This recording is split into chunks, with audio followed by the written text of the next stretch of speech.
Good morning बच्चों। आज एक अगला वाला फाइल हम लेंगे हेमिकॉर्डेटा। पहले इसको कॉर्डेट्स में गिना जाता था, इसीलिए बहुत सी किताबें आपको अभी भी इसको कॉर्डेट्स में मिलेगी, लेकिन अपनी टेक्स्ट बुक है इसको हेमिकॉर्डेटा में यानी कि नॉन कॉर्डेट्स में गिनती है, तो हम भी इसको नॉन कॉर्डेट्स में ही गिनेंगे। हेमिकॉर्डेटा माने उसको हाफ कॉर्डेट्स ऐसा भी हम बोल सकते हैं। लेकिन ऐसा क्यों हुआ कि इसको कॉर्डेटा में गिनते थे? क्योंकि इसके कॉलर रीजन में, इसका बकल कैविटी में एक स्टोमोकॉर्ड रहता है जिसको लिटिल नोटोकॉर्ड ऐसा भी बोला जाता है।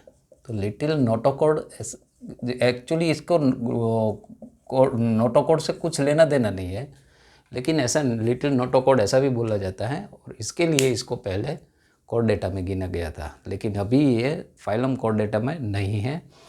बहुत सी किताबें आपको मिलेगी ये कॉर्डेटा में आती है। तो ऐसे टंग, जैसे इसको टंग वर्म भी बोलते हैं, जो नाम वर्म है तो इसकी बॉडी भी वर्म माने जो हमने आगे एनेलिडा में वगैरह में जो वर्म्स देखे उस टाइप की ही इसकी बॉडी होती है और इसको टंग वर्म बोलते हैं। और जो सारे आगे हमने जो डिस्कस किया वो ऑर्गन सिस्टम ऑर्गेनाइजेशन है, ट्रिप्लोब्लास्टिक एनिमल है, मतलब तीनों जर्म लेयर है, फिर सिलोमेट्स भी है, रेस्पिरेशन है वो ब्रैंकियल है, मतलब उसके पास गिल्स है रेस्पिरेशन के लिए। एक्सक्रीटरी के लिए इसके पास ये यहाँ स्पेशल ग्लैंड होती है जिसको बोलते हैं प्रोबोस्किस। इसका ऊपर वाला हिस्सा को भी प्रोबोस्किस बोलते हैं, लेकिन इसकी एक्सक्रीटरी जो नाइट्रोजनस वेस्ट रिमूवल के लिए इसको प्रोबोस्किस बोलते हैं। इट इज़ सिमिलर, अपनी अगर किडनी में ग्लोमेरुलस ले ले तो उसके जैसे ही होता है।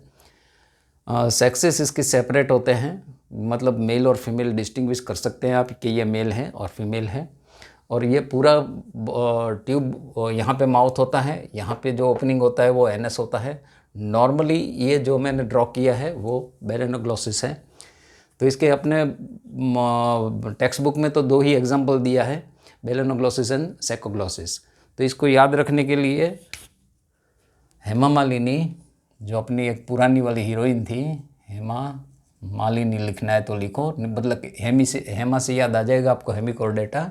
साड़ी पहन के, ग्लासेस लगा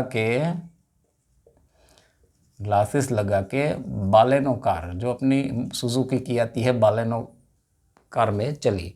तो हेमिकॉर्डेटा से हेमा से हो जाएगा हेमिकॉर्डेटा, सारी से हो जाएगा, आप सेकोग्लासिस बना लीजिए, बालेनो से हो जाएगी बालेनाग्लोसिस। ठीक है, तो ये थोड़ा शॉर्ट ट्रिक बनाया है, दो ही याद रखना है, वैसे भी आप 5-6 बार लिख लोगे तो याद रह जाएगा। तो ये एक्चुअली बरोइंग एनिमल है, ज़मीन के अंदर ही रहते हैं और यू शेप बरो में नॉर्मली रहते हैं। यू शेप बरो में मतलब आगे वाला ऐसा यू शेप ज़मीन में गड्ढा कर देते हैं और यहाँ पे इसके माउथ रहता है और यहाँ पे इसकी टेल बाहर निकलती है। इस टाइप का वो अपने आप बरो बना लेता है और इसी में ये रहते हैं। उसकी बॉडी 3 पार्ट में डिवाइड कर सकते हैं। जो हेड रीजन है इसको प्रोबोस्किस बोलेंगे, कॉलर है और ये ट्रंक है। तो ये कॉलर रीजन में मैंने बताया कि ये स्टोमोकॉर्ड होता है जिसको लिटिल नोटोकॉर्ड, एक्चुअली इसको कॉर्डेट से या नोटोकॉर्ड से कुछ लेना देना नहीं है, फिर भी इसको लिटिल नोटोकॉर्ड बोलते हैं।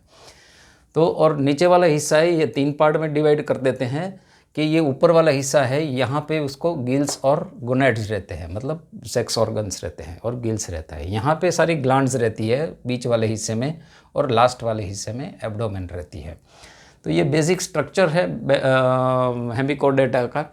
उसमें भी बहुत से क्लास है, लेकिन हमारे अभी सिलेबस में नहीं है। इसका भी लार्वल स्टेज आता है, फर्टिलाइजेशन एक्सटर्नल है और डेवलपमेंट इनडायरेक्ट है।